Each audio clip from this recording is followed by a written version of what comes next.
serial Sandiwara Radio Saur Sepuh dalam kisah Singgasana Berdarah.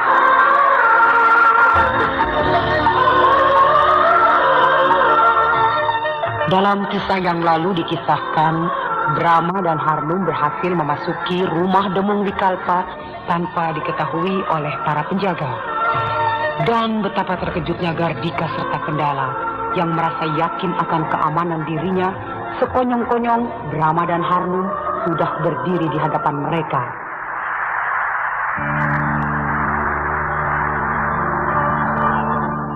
Gardika tidak cepat gugup, meskipun hatinya tegang, namun berusaha untuk bersikap tenang. Lain halnya dengan Kendala. Dia sangat takut kepada Brahma dan langsung akan kabur. Tapi dengan cepat, Harnum menutup jalan keluar. Harnum, cepat tutup pintu itu dan jaga baik-baik. Iya, Kakang Brahma. Oh, kau tidak bisa berbuat seenaknya, Brahma. Ini bukan Kuntala atau Madangkara. Aku tahu, aku berada di Kahuripan. Lalu kau mau apa? Untuk menangkapmu. Apa alasanmu? Dua alasan. Dua alasan? Ya. Satu, kau lari dari penjara. Dua, kau membunuh Sri Baginda Maharaja Kuntala. Yang pertama aku akui. Tapi yang kedua, tidak. Aku tidak membunuh Baginda Kuntala. Aku tahu kau akan menyangkal. Untuk itu aku akan membawamu ke Kuntala. Di sana kau bisa menolak semua tuduhan di muka pengadilan. Kau tidak berhak melakukan tindakan hukum di negeri asing. Aku tahu. Dan untuk itukah kau melarikan diri ke sini? Agar aku tidak berhak menangkapmu? Aku bukan melarikan diri. Aku berkunjung ke sini karena Demung Wikalpa, sahabatku. Kalau 12 tahunnya akan datang kau melakukan kunjungan ke sini, itu merupakan suatu kunjungan yang bersih. Tapi sekarang ini statusmu tahanan perang. Berarti kau pelarian. 12 tahun itu lama. Siapapun yang dihukum 12 tahun pasti ingin lari. Nah, wajar bukan? Jangankan dihukum 12 tahun. Dihukum mati pun adalah wajar. Begitulah kata pengadilan. Tebah. Kau kira aku melarikan diri karena takut sama kau? Aku melarikan diri karena aku sudah muak kepada kerajaan Kuntala yang sedang diambang kehancuran ini. Hukuman bagi pengkhianat adalah hukuman mati. Tebah. Pinggirkan.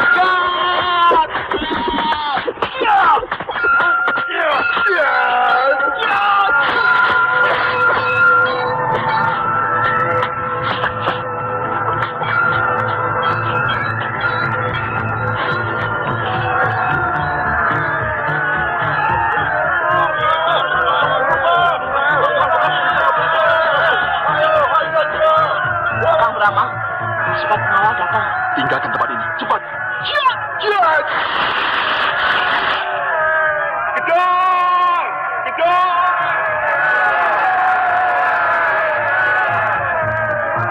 Benar-benar lihai orang itu. Penjagaan ketatnya kurang bagaimana. Masih bisa masuk. Sekarang Demung Wikalpa melihat sendiri bagaimana hebatnya Brahma. Benar dugaanmu, Gardika. Brahma tidak pulang ke Madangkara, tapi masih gentayangan di Kahuripan. Dan apa kataku juga, begitu usaha pencarian terhadap dirinya kendor, langsung dia beraksi. Yang aku herankan, kenapa dia lari begitu datang pasukan penjaga, padahal jumlah pasukan penjaga itu tidak seberapa. Bagi dia, pasukan yang hanya jumlahnya segitu tidak ada artinya. Dia tidak mau bentrok dengan prajurit Kahuripan. Kalau begitu, suatu keuntungan bagi kita. Memang. Tapi tidak selamanya kita dikawal pasukan Kahuripan. Seperti kau tahu sendiri. Kalau kita mau keluar, sekedar jalan-jalan atau pesiar, kita tidak diperbolehkan membawa pengawal. Hal untuk menjaga tidak timbulnya tanggapan yang keras dari atasan Demung Wikalpa. Tentu saja aneh. Orang Kuntala kok dikawal pasukan Kahuripan. Kalau kita tamu agung ya itu wajar, tapi kita ini kan pelarian. Itulah. Bagaimanapun juga kita belum bisa bebas. Kalau Brahma masih gentayangan. Tapi jangan khawatir. Demung Wikalpa berjanji. Paling lama 10 hari lagi kita dapat pekerjaan. Dan pekerjaan itu di lingkungan pasukan perang. Bagus. Tadi malam katanya ada ribut-ribut di rumah Paduka Demung Wikalpa. Ribut-ribut apa, Mbok? Ada penjahat. Penjahat? Ya, 2 orang penjahat mau membunuh 2 orang tamunya Paduka Demung Wikalpa. Kok bisa ada penjahat masuk ke sini? Bukankah keraton ini dijaga kalau malam? Katanya penjahat itu sakti. Sakti? Ya, bisa masuk ke rumah Paduka Demung tanpa diketahui oleh penjaga seorang pun. Ketangkap? Tidak, sebab penjahat itu bisa terbang. Hah? Terbang? Waktu dikepung oleh pasukan pengawal, penjahat itu terbang ke atas genting, terus terbang jauh dan hilang. Kok tertawa? Mana ada manusia bisa terbang? Ada manusia bisa terbang itu hanya di dalam dongeng, Mbok. Buktinya ada. Tuh, Hulu Balang Congga yang ikut mengejar penjahat tadi malam cerita padaku. Iya. Kejadian tadi malam ramai dibicarakan orang-orang keraton ini, Harnum. Betul, Kakang. Dan katanya penjahat itu bisa terbang. Untuk sementara kita jangan mengadakan aksi. Sebab penjagaan pasti akan dilipat gandakan. Sampai kapan kita diam?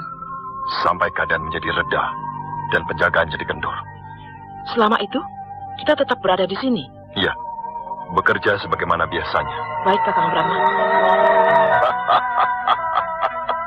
Wah, rupanya kabar gembira, Gardika. Apa kata Demung Wikalpa? Beres. Kita diterima jadi anggota pasukan keraton. Lumayan. Punya anak buah 30 orang. Dan di Kuntala kita Tumenggung dan Senopati. Di sini cuma jadi Bintara. Demung tidak bermaksud merendahkan kita. Ini kan cuma sementara. Nanti pangkat kita akan dinaikkan. Tapi tentu saja tidak semau-maunya. Melainkan terlebih dulu kita harus memperlihatkan kemampuan kita. Baru bisa naik pangkat. Apa Ki Demung tidak percaya pada kehebatan kita? Dia sih percaya. Tapi para pimpinan pasukan keraton lainnya kan tidak tahu siapa kita. Iya benar. Anak buahku yang cuma 30 orang itu akan aku gembleng sampai kemampuannya melebihi pasukan yang lain. Ya, pasukan kita harus menonjol. Biar mereka tahu bahwa kita bukan prajurit sembarangan.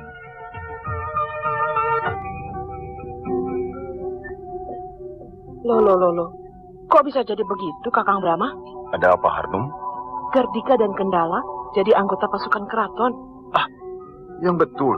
Saya melihatnya sendiri.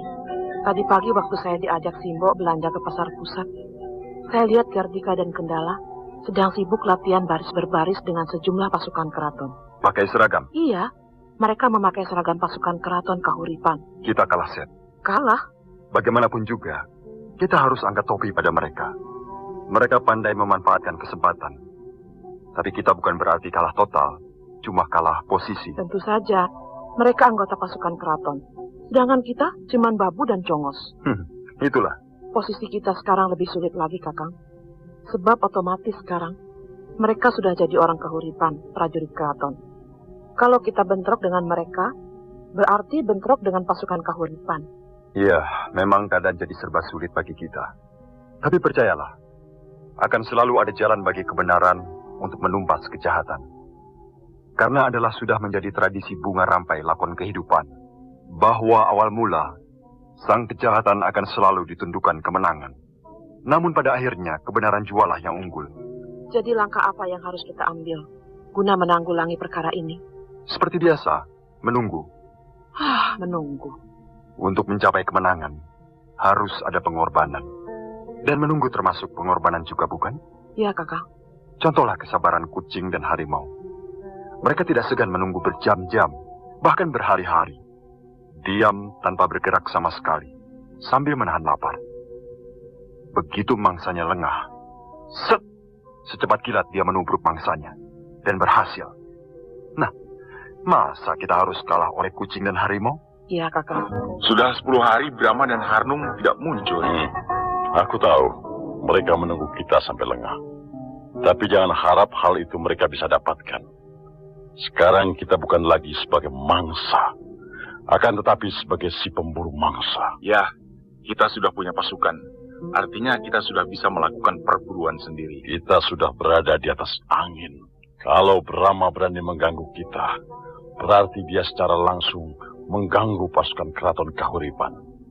Dan kita berhak menuduh dia sebagai pemberontak. Wah, kembali ke masa lalu.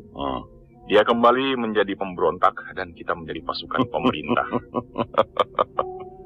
Posisi memang kembali kepada semula. Akan tetapi sekarang suasananya jauh berbeda. Kita jauh lebih kuat daripada dia.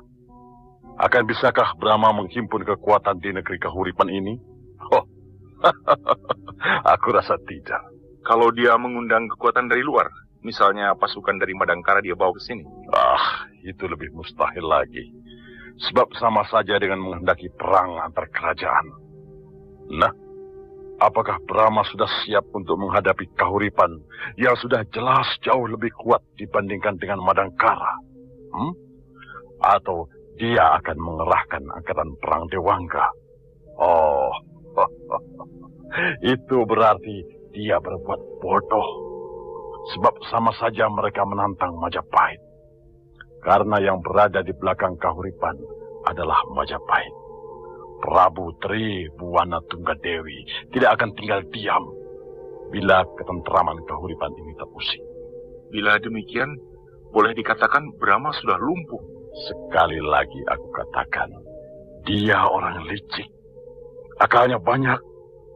Nah, kita lihat apa yang akan diperbuatnya di dalam posisinya yang sudah terpojok itu. Tapi menurut hematku, kita jangan bersikap menunggu. Sebab sekarang kita sudah memiliki kekuatan. Tentu saja tidak, Kendala. Karena semenjak kita dilantik menjadi bintara pasukan keraton Kahuripan, saat itu pula lah kita sudah boleh mulai perburuan. Ya, benar. Kakang Brahma, sekarang Gardika dan Kendala sudah berani keluar dari sarangnya. Dengan pongah dia petantang-petenteng dengan pasukannya. Berkeliaran di dalam kompleks keraton, bahkan keluar keraton. Iya, mereka sekarang sedang berada di atas angin. Bagaimana kalau kita ganggu? Boleh saja, tapi harus di tempat yang sunyi. Di luar kota lebih bagus. Supaya ada kesan bahwa mereka diserang gerombolan liar. Tapi pasti mereka akan tahu bahwa yang menyerang adalah kita. Tentu saja, Harnum. Sebab siapa lagi di Kahuripan ini yang memusuhi Gardika dan Kendala kalau bukan Brahma dan Harnum? Dengan begitu, kita bisa dicap pemberontak, Kakang. Dengan dalih menyerang pasukan keraton, kita bisa jadi buronan. Semenjak pertama kali kita menginjak bumi Kahuripan ini, kita pun sudah jadi buronan, bukan? Tapi dulu kita buronan pasukan Demung Wikalpa. Kalau sekarang, buronan resmi pasukan Kahuripan secara keseluruhan. Berat, Kang. Nah, kalau begitu urungkan saja niatmu untuk menyerang pasukan Gardika itu. Jadi serba salah. Iya, kita menghadapi dilema yang berat, Harnum. Keberhasilan Gardika dan Kendala menjadi anggota pasukan keraton Kahuripan membuat kita seolah menghadapi dinding batu karang. Benar, Kakang. Kita benar-benar terpojok. Jauh-jauh dari Kuntala ke Kahuripan. Setelah tiba di sini, masa harus pulang kembali dengan tangan hampa? Rasanya kita telah melakukan suatu hal yang sia-sia. Kita tidak akan pulang, Harnum. Pantang surut langkah bagi Brahma. Meskipun harus masuk ke dalam mulut harimau. Kepalang basah, maju terus. Ya, Kakang. Horda, Bikin kaget saja kok pengawal. masak apa, Mbok? Tanya-tanya. Sana, tugasmu jaga di depan sana. Kok langak-longok ke dapur? Mbok, sedang kemana dia? Siapa? Itu juru masak yang baru. Ikem. Iya. Sedang ke dalam. Dipanggil oleh Juragan Putri. Oh. Dia janda loh. Oh, justru janda lebih asoy, Mbok. Biasa. Nah, itu dia. Apa sabda Gusti Putri, Kem? Tidak ada apa-apa. Cuma disuruh membersihkan kamarnya. Oh, Ada Tuan pengawal. Apa kabar, Kem? Baik-baik saja, Tuan. Jangan panggil Tuan, ah. Aku ini prajurit Tamtama. Panggil saja Kardun. Kang Mas Kardun, gitu.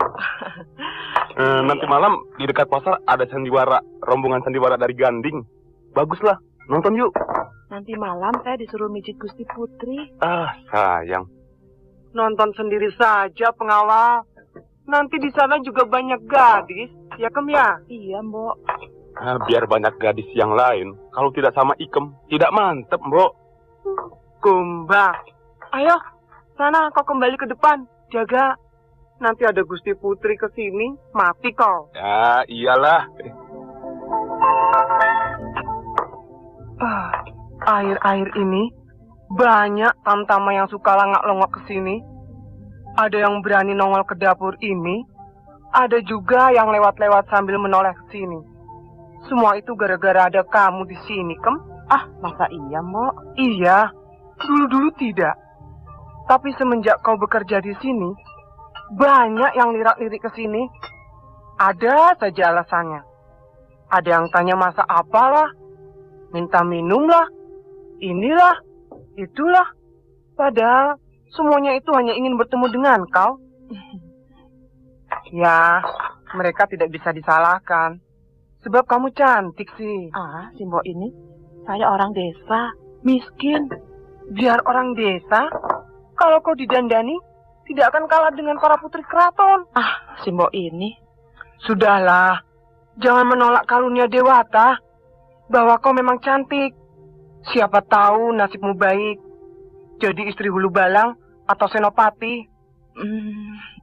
Makanya, mulai hari ini, kau harus belajar dandan. Jangan dekil begitu. Ah, malu, Mbok. Hus, dandan kok malu? Nanti aku ajari. Kau boleh pakai bedakku, juga gelang. Anting-antingku kau boleh pakai. Ah, tidak usah, Mbok. Hus, kau ini masih muda. Jangan terlalu diingat-ingat perasaan sakit hatimu, dikhianati suamimu. Sudah, lupakan. Kau muda dan cantik. 1000 laki-laki akan datang rebutan untuk mendapatkan kau. Wah, gawat Kakang Brahma. Gawat bagaimana? Maaf, Kakang. Bukan menyombongkan diri saya. Dikarenakan saya cantik. Ini serius, Kakang. Iya, memang gawat. Lama-lama namamu akan tersebar. Sekarang saja sudah ramai, Kakang. Berita tentang adanya pembantu yang cantik di rumah Paduka dan Nutara sudah sampai ke tingkat para hulu balang dan punggawa. Bisa-bisa sampai ke telinga Gardika. Wah, kalau benar, Gardika bisa curiga. Lantas dia membuktikan sendiri kebenaran berita itu. Lalu kalau dia melihat bahwa yang menjadi kuncingan itu adalah kau, bisa geger. Itulah, Kakang. Saya jadi cemas. Kalau sampai Gardika atau Kendala tahu bahwa kau yang jadi si Ikem, pembantu yang cantik itu, ya, apa boleh buat? Permainan sandiwara kita berakhir sampai di situ. Lalu? Kita pergi, tinggalkan keraton ini. Kenapa saya cantik? Coba kalau saya jelek, kan tidak bakal jadi runyam begini. Ingat, Harnum, kecantikan adalah anugerah yang widi. Jangan kau sesali. Justru kau harus mensyukuri. Iya, Kang. Berita tentang adanya pembantu yang cantik di rumah pembesar Paduka Danurata, pembesar keraton, menjadi gunjingan yang hangat di antara kaum pria. Bukan hanya di antara para bawahan, akan tetapi sudah sampai ke telinga para atasan. Kalau sampai ke telinga Gardika atau Kendala, keadaan bisa menjadi berbahaya. Sebab Gardika dan Kendala yang tahu siapa sebenarnya si Ikem, si pembantu yang cantik itu. Bagaimana usaha Brahma untuk menghadapi perihal tersebut? Nah, pendengar yang budiman, marilah kita ikuti lanjutan serial Sandiwara Radio ini yang dipersembahkan oleh Entrostop, obat sakit perut terlengkap, khasiat rangkap, dan Prokol, obat flu yang dulu dibeli dengan resep dokter, sekarang dapat dibeli bebas di mana-mana. Ikam, Ya, Mbok. lihat, apa ini? Wah, kebaya. Ya, kebaya, selop, jarit, gelang, anting-anting. Mbok habis belanja, borong. Hus, bukan. Lalu, Ini untukmu. untuk saya. Ya, dari hulu balang kereta. Hah? Ya, diam-diam, barusan menemui aku di dapur dan memberikan ini. Katanya untuk kau. Wah, kok pakai ngasih-ngasih segala? Itu tandanya kau diminati oleh hulu barang kereta. Jangan bengong begitu. Ayo, terima bingkisan ini. Barang-barang ini bagus-bagus dan mahal.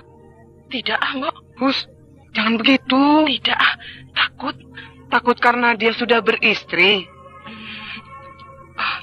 Alah, istrinya baru 3. 3. Tapi orangnya masih gagah loh. Tinggi, kekar dan kaya. Kau pasti senang kalau jadi istrinya. Kacau kalau begini. Kacau? Kacau apanya? Wah, Kakang Brahma, kacau. Kacau apanya? Hancur-hancuran. Maksudmu? Peminat semakin banyak. Oh ya? Ya, tadi siang bingkisan datang lagi. Dan kali ini dari hulu balang kereta. Bahkan, baru terima bungkusan paling gede dari Punggawa Dirta. Wah. Bagaimana ini, Kakang? Perkembangannya kok jadi kacau begini? Ya, pilih salah satu. Tergantung seleramu. Yang gemuk, apa yang kurus, yang tinggi gede, atau yang pendek kecil.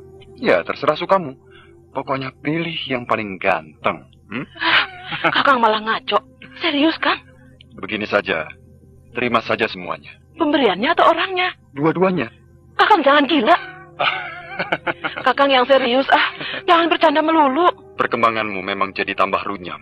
Sudah, sekalian saja bikin kacau. Maksud Kakang? Layani semuanya. Loh. Memangnya saya apaan? Maksudku, semuanya kau beri harapan. Tentu saja kau sudah tahu caranya menjaga dirimu, bukan? Iya. Semuanya beri harapan. Biar semuanya mabuk cinta. Dengan begitu, secara tidak langsung, kau mengadu domba mereka. Oh iya, benar. Ini kesempatan untuk mengadu domba mereka. Dengan kecantikan yang saya miliki, saya bisa mengadu domba orang-orang Kahuripan.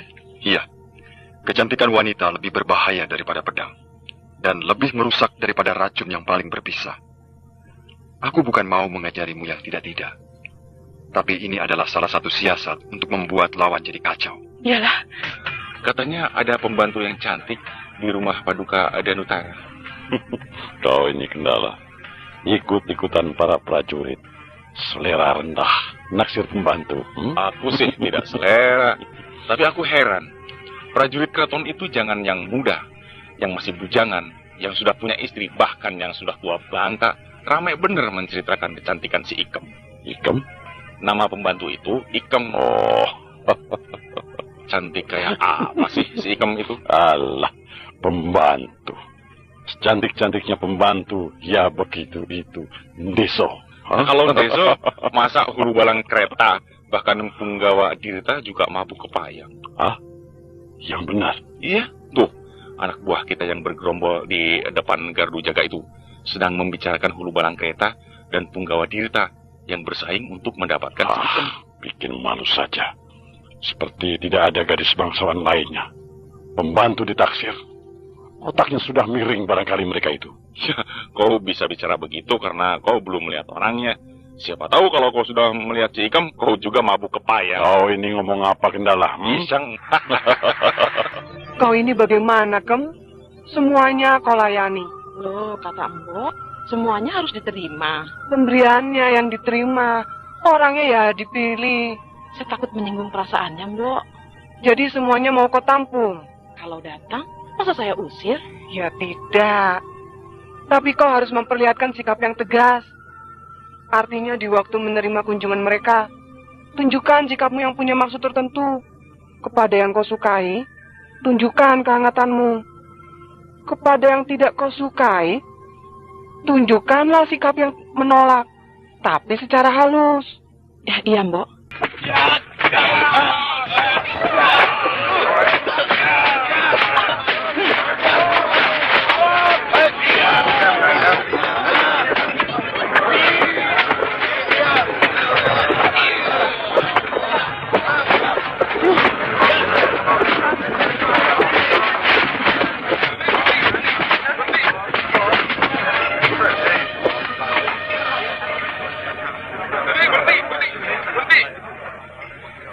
Ayo, kalau tidak mau berhenti, Dua-duanya aku.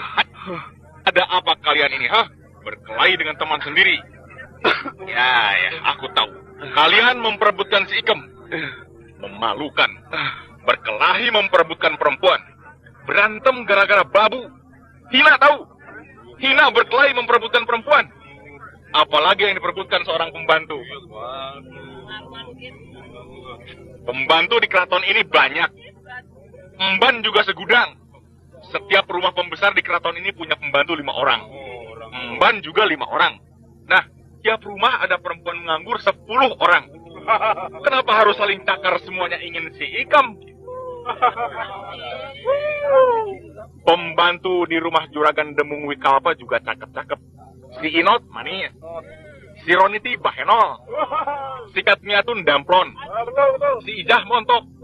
Nah, mereka semua tidak kalah oleh si Ikam yang kalian perebutkan itu. Kalian juga bukannya memisah. Kalau mau berkelahi, nanti dengan musuh di medan perang.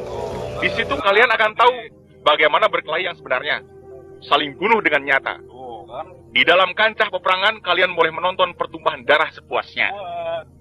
Boleh lihat perut yang robek, usus yang terburai, leher yang putus, tangan yang patah, dada yang remuk, kepala yang pecah, dan sebagainya. Ayo semuanya buka baju. Buka. Baris di tengah lapangan. Kalian semua dijemur. Tidak boleh bubar sebelum ada perintah dari aku. Dan kau, Trokata, Garba, lari keliling lapangan 20 kali putaran. Cepat, lakukan! Memalukan. Anak-anak berkelahi lagi. Iya. Kemarin si Ragum dan si Randeng saling tusuk pakai keris. Dulu si Samparan dengan si Kenclong saling babat pakai pedang. Tadi si Trokata dengan si Garba saling serang pakai tombak dan perisai. Perkelahian yang ngawur, tombak dan perisai lepas, lalu bergumul, berguling-guling, persis kayak kucing berebut tulang. Yang paling mencemaskan, diam-diam di kalangan atas juga terjadi persaingan. Oh iya? Ya, Hulu Balangkreta, Punggawa Dirta, malah Rangga Kinangan, serta Senopati Drestina bersaing dengan keras untuk mendapatkan si Ikem, si janda muda yang cantik itu. Wah. Kalau sudah sampai di tingkat atas, bisa jadi perkara skandal yang memalukan. Bisa jadi urusan negara. Itulah. Aku jadi penasaran. Cantiknya seperti apa Ikem itu? Sampai membuat goncang keraton Kahuripan. Wah, jangan. Kenapa? Nanti kau juga ikut goncang.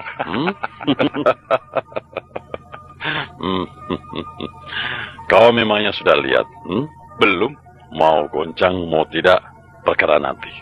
Ayo, kita lihat. Cantiknya kayak apa sih? Benar tidak kataku? Akibat kau memberi harapan kepada semua laki-laki, jadinya sering terjadi keributan. Hampir setiap hari ada perkelahian. Semuanya gara-gara memperebutkan kau, Kem. Malah ketawa. Ini bukan perkara main-main, Kem. Bisa-bisa kau dipanggil oleh Paduka Dirana dan dipecat. Paling-paling, Paduka Dirana juga ingin sama saya. Waduh, kok jadi ngaco, Kem? Kau memang cantik. Tapi janganlah kecantikanmu itu jadi racun. Sumber malapetaka. Tapi gunakan kecantikanmu itu untuk kedamaian umat manusia. Habis gimana, Mbok? Semua itu di luar kemampuan saya. Itu rumah Paduka Dirana. Yang ada pohon jambu klutuk. Benar. Dapurnya yang mana? Kok ke dapur? Katanya si Ikem itu pembantu. Nah, pembantu kan biasanya ada di dapur pada siang hari begini. Oh iya. Ayo, memutar ke belakang rumah. Ya.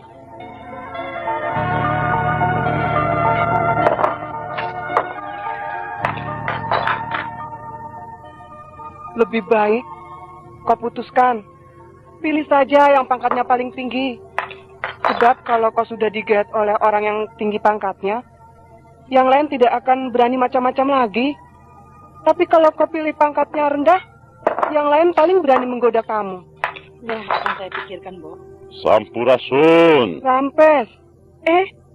Paduka Bintara, Gardika, dan Kendala. Mari silakan. Kok harum? Kendala. Rupanya kau yang jadi si Ikem. Pantas kecantikan si Ikem menggegerkan. Tak taunya kau Dewi Harnum. Ya, aku Dewi Harnum. Kalian mau apa? Kendala, tangkap. Siap! Allah, ini ada apa? Kenapa jadi bertarung? Tolong, tolong. Kejar lari! Kejar! Kejar! Pasukan! Kejar! Arnold! Kakang Brahma! Kakang, Gardika dan Kendala. Aku sudah tahu. Terus kau lari menuju ke benteng utara. Jangan tunggu aku. Lompati tembok benteng itu. Dan terus lari keluar kota. Aku akan menahan mereka. Baik, Kakang.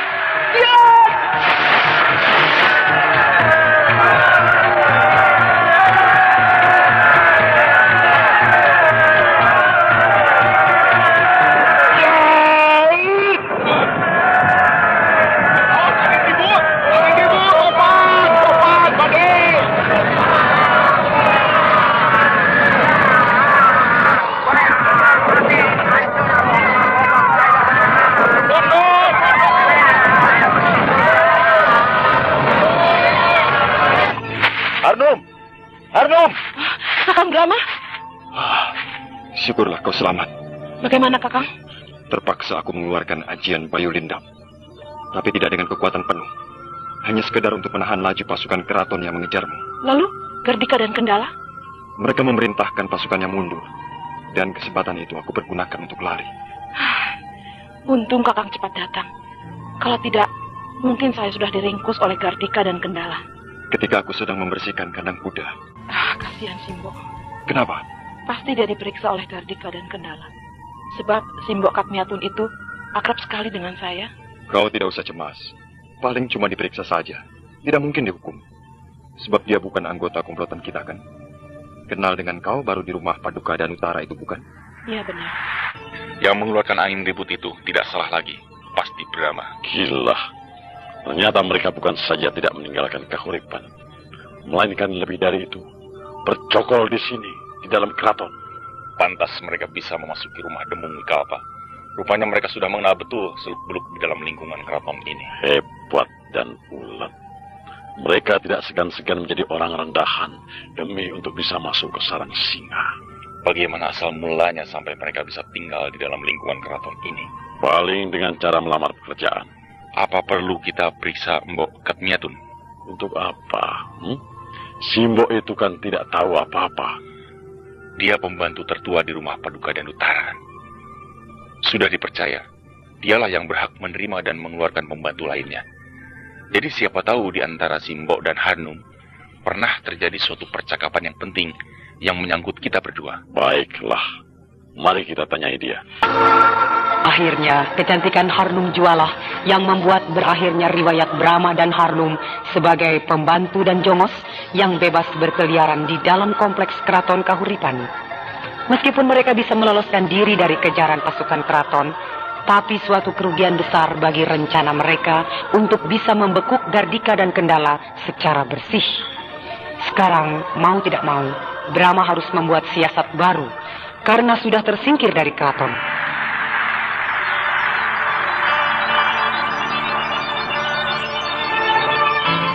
Bagaimana siasat Brahma tersebut?